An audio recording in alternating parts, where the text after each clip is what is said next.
Subscribe now and press the bell icon. Never miss an update. Good morning everyone.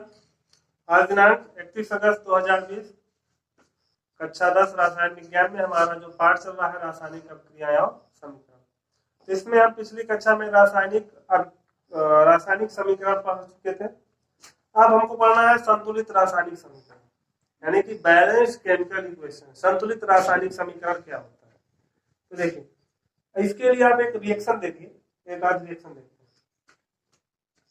देखिए जैसे हम कहते हैं ये जिंक है और ये हाइड्रोजन सल्फेट, या यूं कहें ये सल्फ्यूरिक एसिड। अब इसकी अभिक्रिया देखिए, अभिक्रिया में आरंभ में ये होंगे तो ये क्या कहलाएंगे, अभिकारक। जो अभिक्रिया के आरंभ में होते हैं, जो अभिक्रिया आरंभ करते हैं, क्या कहलाते हैं, अभिकारक। और अगर हम कहें कि ये अभिकारक आपस में क्रिया करके ये बनाते हैं Zn प्लस H2SO, ये दोनों क्या कहलाते हैं, H2 plus ZnSO4 plus H2।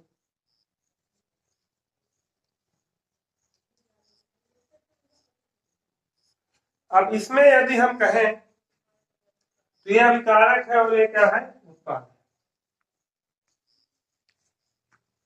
अब जब बात आती है संतुलित रासायनिक समीकरण में, तो संतुलित रासायनिक समीकरण में ये चीज समझते हैं कि संतुलित रासायनिक समीकरण में क्या होता है कि यह एक ऐसा समीकरण जिसमें अभिकारकों की संख्या और उत्पादों की संख्या, कहने का मतलब कि जो दोनों पक्षों में यदि परमाणुओं की संख्या समान है, जैसे ये अभिकारक है और ये उत्पाद है, और दोनों पक्षों में यदि परमाणुओं की संख्या समान हो तो वो क्या कहलाता है, संतुलित रासायनिक समीकरण कहलाता है।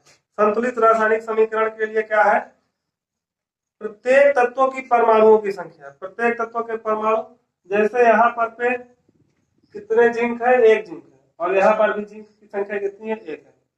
यहाँ पे हाइड्रोजन की संख्या 2 है, यहाँ पर भी हाइड्रोजन की संख्या 2 है। यहाँ पे सल्फर की संख्या 1 है, यहाँ पर भी सल्फर की संख्या 1 है। यहाँ पे ऑक्सीजन 4 है, यहाँ पर भी ऑक्सीजन 4 है। तो देखिए जो तत्वों के परमाणुओं की संख्या अभिकारक में है, वही तत्वों के परमाणुओं की संख्या क्या है, उत्पाद में है। तो एक ऐसा समीकरण है, संतुलित रासायनिक समीकरण है। तो इसकी परिभाषा क्या हो जाएगी, ऐसा रासायनिक समीकरण जिसके दोनों पक्षों का मतलब समझ रहे हैं, अभिकारक तथा उत्पाद पक्षों में तत्वों के परमाणुओं की संख्या क्या हो बराबर हो, वो क्या कहलाता है, संतुलित रासायनिक समीकरण कहलाता है।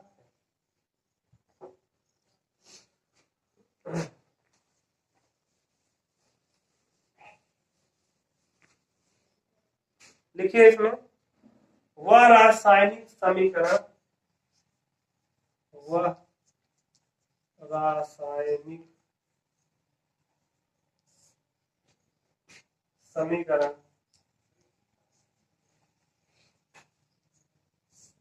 जिसके दोनों पक्षों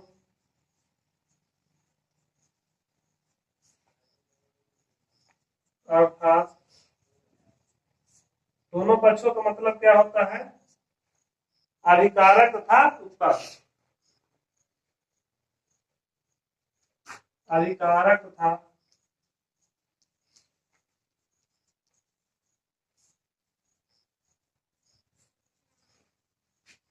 उत्पाद पक्षों में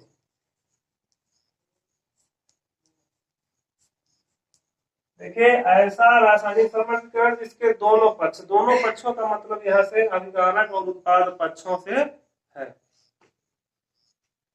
में प्रत्येक तत्व के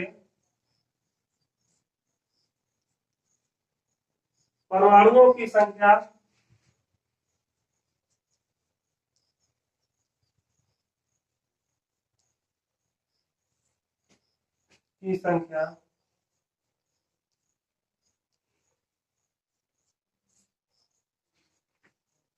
समान होती है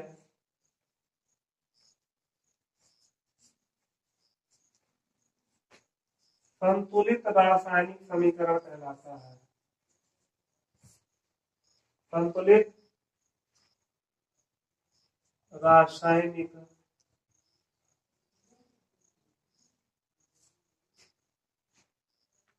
समीकरण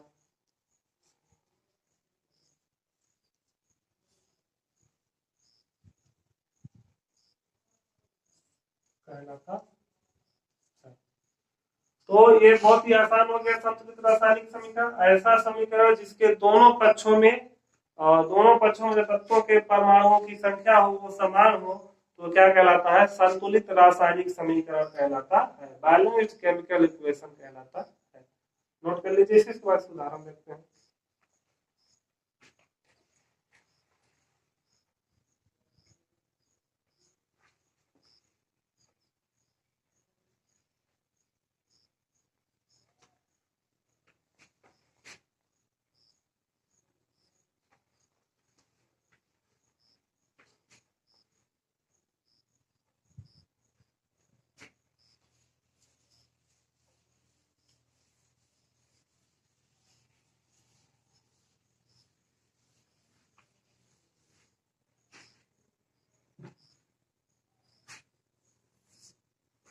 अब देखिए, हम कोई उदाहरण देते हैं। जैसे हम देखते हैं जिंक, अभी जो हमने लिखा था Zn+H2SO4,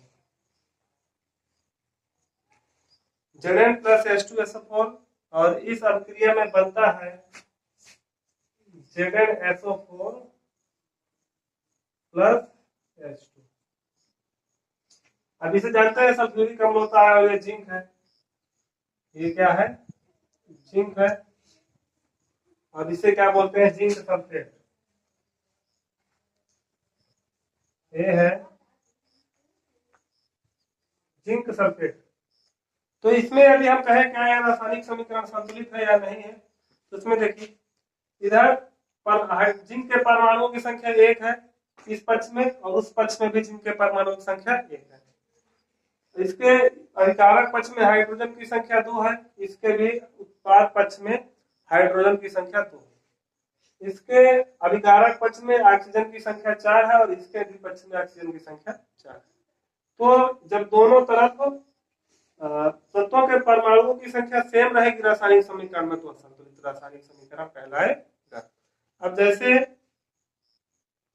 हम इसमें लिखते हैं, देखते हैं थोड़ा सा एक चार्ट बना लेते हैं। जैसे अभी हम कहें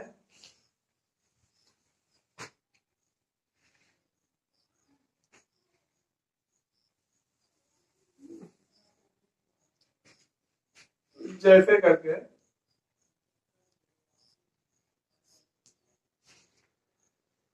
तो इसमें देखिए अब हमको संतुलित रासायनिक समीकरण देखना है, तो इधर हम क्या लिखेंगे? तत्वों के परमाणुओं की संख्या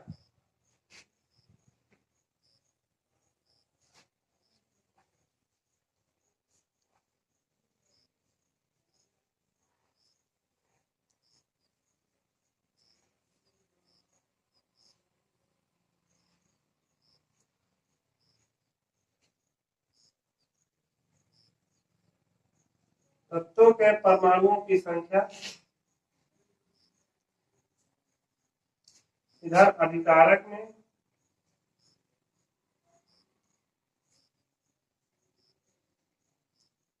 इधर क्या होगा? अभिकारकों में और उधर उत्पादों में।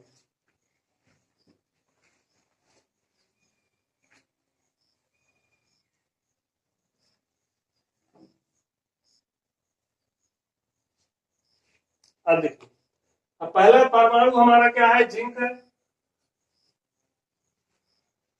और इधर अभिकारकों की संख्या जिंक में अभिकारक की संख्या, इसमें अभिकारक में जिंक की संख्या कितनी है? 1। और उत्पाद में जिंक की संख्या कितनी है? 1। ठीक है। अब इसी तरह यदि हम बात करें हाइड्रोजन की, हाइड्रोजन हमारा एक परमाणु है। अब हाइड्रोजन की यदि बात करें तो यहाँ पे हाइड्रोजन कितने हैं? 2। और यहाँ पर भी हाइड्रोजन कितने हैं? 2। यहाँ पे यदि हम सल्फर की बात करें तो सल्फर यहाँ पे कितना है? 1 है। और वहां पर भी सल्फर कितना है? 1। यहाँ पे यदि ऑक्सीजन की बात करें तो यहाँ पे ऑक्सीजन 4 है और यहाँ पर भी ऑक्सीजन 4 है। अब देखिए एक अभिकारक में एक इधर 2 2 1 1 4 4। यदि अभिकारकों और उत्पादों में तत्वों के परमाणुओं की संख्या सेम हो तो समीकरण क्या कहलाता है? संतुलित रासायनिक समीकरण कहलाता है। अतः ये समीकरण क्या है? संतुलित है। यह समीकरण जो लिखा हुआ है यह संतुलित रासायनिक समीकरण है। इसे लिख लीजिए। फिर दूसरा उदाहरण लिखते हैं।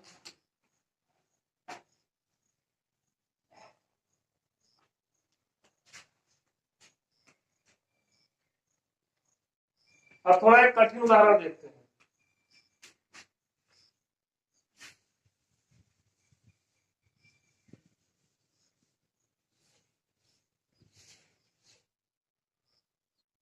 जैसे हम देखते हैं दूसरा उदाहरण। अब हम देखते हैं पोटेशियम क्लोराइड को हम गर्म कर देते हैं। ठीक है, एक यौगिक है potassium chloride 2KClO3। Potassium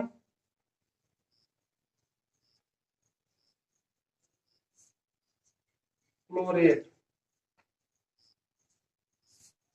potassium chloride को जब हम क्या करते हैं? गर्म करते हैं,